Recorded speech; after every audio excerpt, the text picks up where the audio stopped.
there that really knocked Jake back. I think that's his most effective punch of the round. But they was teaching, move over to your left so I can see yeah, your the fight. right hand grazes. Mike Tyson just revealed the truth about the Jake Paul fight, and yes, it's as dramatic as you might expect. Here, Mike Earring lands his yaw right there, knocking Jake back. I believe that was his most effective punch of the round. However, we also see that Jake Paul's right hand grazes Mike T, which would have been a good shot had it been on the chin.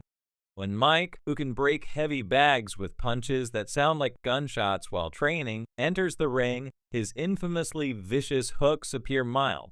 When legendary power switched to gentle sparring partner mode, you saw Jake Paul land a lovely jab with his right hand first, knocking Mike off balance twice. Mike was very unsteady at that point, and I didn't like the way his legs looked. There must be a problem with his mouth that affects his oxygen intake. Tyson just laid it all out, and believe me, his explanation is more compelling than anything you've seen on X this week. Tyson's punches, which typically cause opponents to reevaluate their life decisions, seem more like friendly pats on Jake Paul's older, the man who once made opponents into memes before memes were a thing. Now, he couldn't put away a YouTuber with only 11 fights suspiciously. Music, claps, music, Tyson Mike, he is 57 years old and will be 58 when they fight. He has a long fighting career and has been knocked out by big men like Lennox Lewis and Avery Holyfield. You know, he's taken a lot of blows, and he's also doing this very unique kind of training with electrical muscular stimulation. People talk to people and think that he doesn't stand a chance against Jake P because he's too old. I think you're crazy and they're uninformed when analyzing the spectacle of Mike Tyson versus Jake Paul on his podcast. Joe Rogan, the voice of modern combat sports, didn't hold back. He praised Jake's youthful energy and developing skills while marveling at how unbelievable it was to see a 58-year-old Tyson compete against a YouTuber turned boxer. Rogan was unable to overlook Tyson's decreased strength and speed. Mike's head movement is still there. However, Rogan summarized that the punches were not as effective as they formerly were. Even though Jake prevailed, it wasn't the unstoppable Mike Tyson that fans are accustomed to. Mike Tyson was correct, and I was mistaken. You know, when I begged him not to do the jump of the Roy Jones fight, you know, you're too old, I love you, and I don't want to see you take any more punishment. So I set him up on Shark Week, and he got paid a lot of money, and he asked, "Are you?" Because he had to go in with all these sharks again in the middle of Florida. He nearly lost it on the last day and was prepared to kill everyone on the boat. He was like this, __. I told him that I'm about 60 years old, and he's like, "You really think this kid is going to do anything to me?" __, says that he cares about me and everything else. I've been fighting with him since I was 12, and he throws me in the ocean with a bunch of sharks. He was right about that too. Dana White simply acknowledged that Mike Tyson was correct and that Dana was completely mistaken.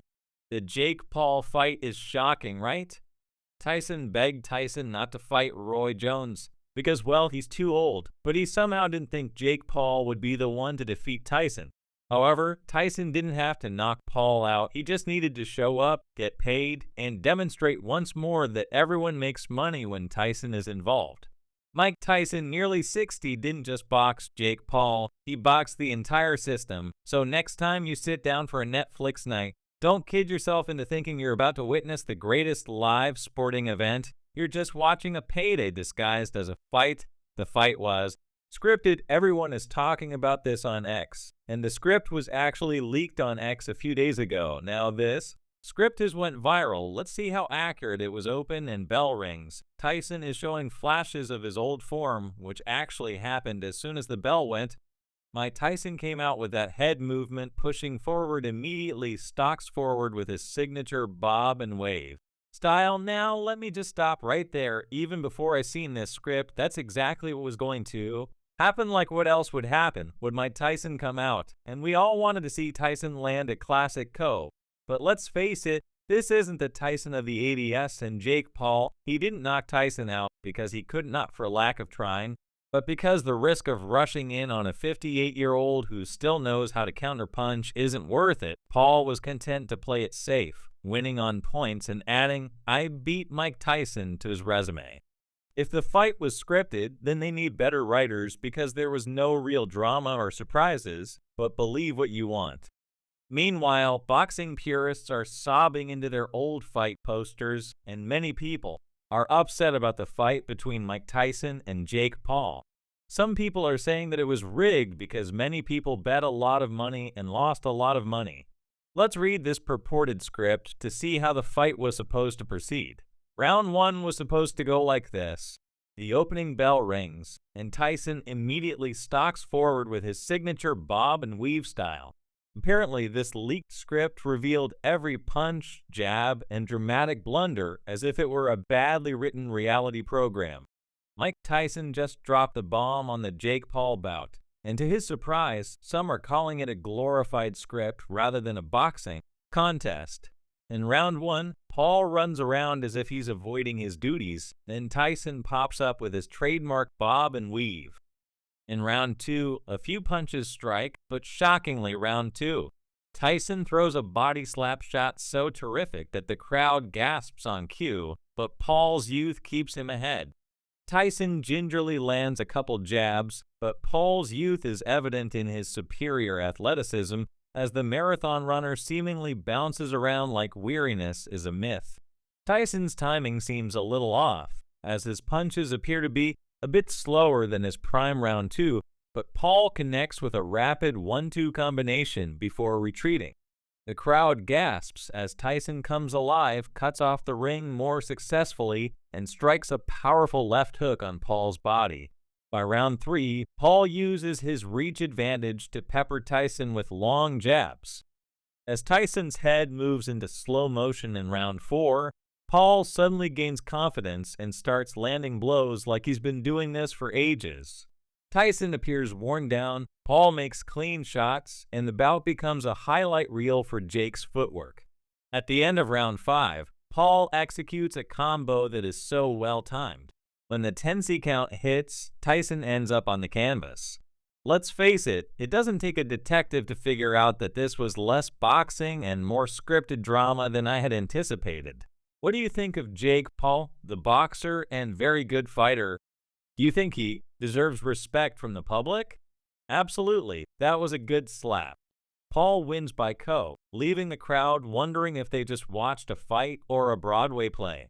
Tyson didn't say outright if it was rigged. Thank you, I appreciate that. The two turned it into a sparring exercise with a dash of drama, since it seems the Texas Department of Licensing and Regulation couldn't bear the risk of a real fight. Tyson stated that the main goal was to entertain the fans, but instead they saw a diluted kind of boxing in which the two fighters agreed not to put too much pressure on one another. No knockdowns or knockouts, just two men playing tag in front of a paying audience. Although it didn't do much to calm the fans who felt betrayed, Tyson even admitted to carrying Jake Paul because it was obvious that a YouTuber turned boxer needed assistance to look good in the ring. He explained that he had experienced a near-death experience earlier in the year, losing half his blood and needing 8 transfusions, which explained his lackluster performance. Did you start to take your foot off the gas just a little bit because you knew he was tiring out? Yes, definitely a bit. You know, I wanted to give the fans a show. Everyone should boycott Paul until he fights someone who isn't entitled for a senior discount, Tony Bell said, calling it a circus.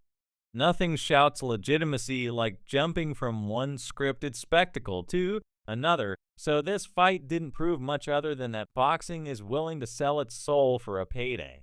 Terrence Crawford and Yvonne Davis also weighed in, with Davis accusing Paul Bozo of failing to finish a 58-year-old Tyson. Meanwhile, Paul Ever the Showman expressed his delight at his victory and his interest in taking on Tyson's brother next on the stage. Even though Tyson remains a legend, this bout was more reality TV than actual boxing, and Jake, the self-described problem, I don't know what joy you can derive from defeating an elderly MK, and the child is still waiting for a genuine issue to confront him in the ring. I don't think Tyson won the first 2 rounds. Jake Paul most likely won the remaining ones. Mike Tyson's legs were gone, man. And I think I have to give Ryan credit for this one, man, because Ryan from Sports Wars did mention that there would be a no knockout clause in Mike Tyson versus Jake Paul, because apparently the pinnacle of boxing now consists of a 58-year-old legend facing a YouTuber who has turned into a boxer. The match was a masterpiece,